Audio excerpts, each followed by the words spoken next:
ouais. C'est ce qui m'intéresse beaucoup. J'ai l'impression d'avoir toujours été compositrice. C'est intrinsèque à ma personnalité.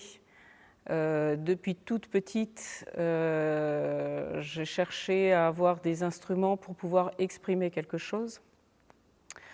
Assez rapidement, vers l'âge de 7-8 ans, j'ai travaillé le piano, ce qui m'a permis d'avoir un médium, justement, pour écrire. Enfin, au départ, je n'écrivais pas, hein, je faisais des improvisations. Et petit à petit, j'ai pris des cours avec un professeur de piano, et il s'est avéré que ce professeur de piano, avec qui j'ai travaillé pendant plusieurs années, était la belle-mère d'un compositeur qui s'appelle Daniel Meyer. Et du coup, je l'ai rencontré. Et là, ça a été le tournant de ma vie. Ce qui est très important dans ce passage, voilà, ça va être ces sensations d'apparition-disparition, mais surtout, ce qui est important, c'est qu'en fait, pendant qu'il y en a un qui disparaît, il y a l'autre qui apparaît. Il faut bien que ce lien se fasse de l'un à l'autre. Voilà, c'est ça. Il n'y a aucun moment finalement où on se retrouve dans une interruption ou une sensation d'interruption. Je suis née femme, je suis née compositrice, enfin dans mon ressenti à moi. Et donc c'est une question que je ne m'étais pas posée. Il se trouve aussi que j'ai un prénom masculin.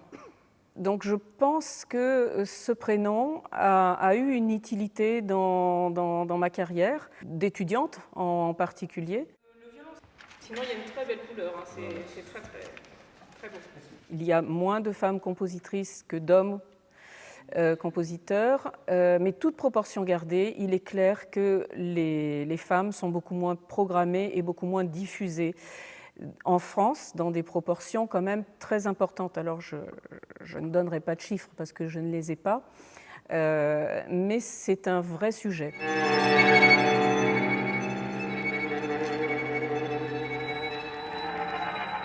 Clairement, je pense qu'il faut faire bouger les lignes. Voilà. Je prêche pas pour ma paroisse à moi personnellement. Je ne suis pas une féministe non plus, mais juste, je pense que on a autant à dire et de façon avec qualité, hein, pour beaucoup de compositrices comme les compositeurs.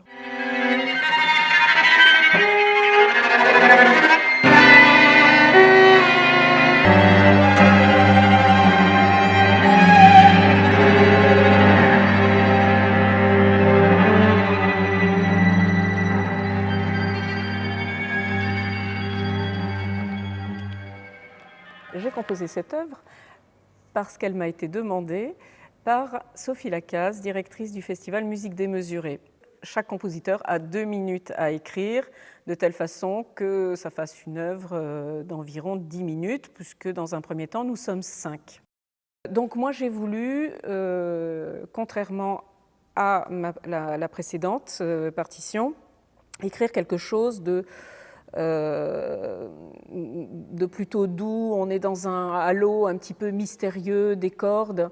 Néanmoins, j'ai pas voulu faire absolument le contraire. Je me suis appuyée sur une note tenue du violoncelle, qui est un do ou un do dièse, je ne me souviens plus. Et donc je suis partie de cette note tenue. Voilà, c'est ça mon lien là par rapport à l'œuvre précédente.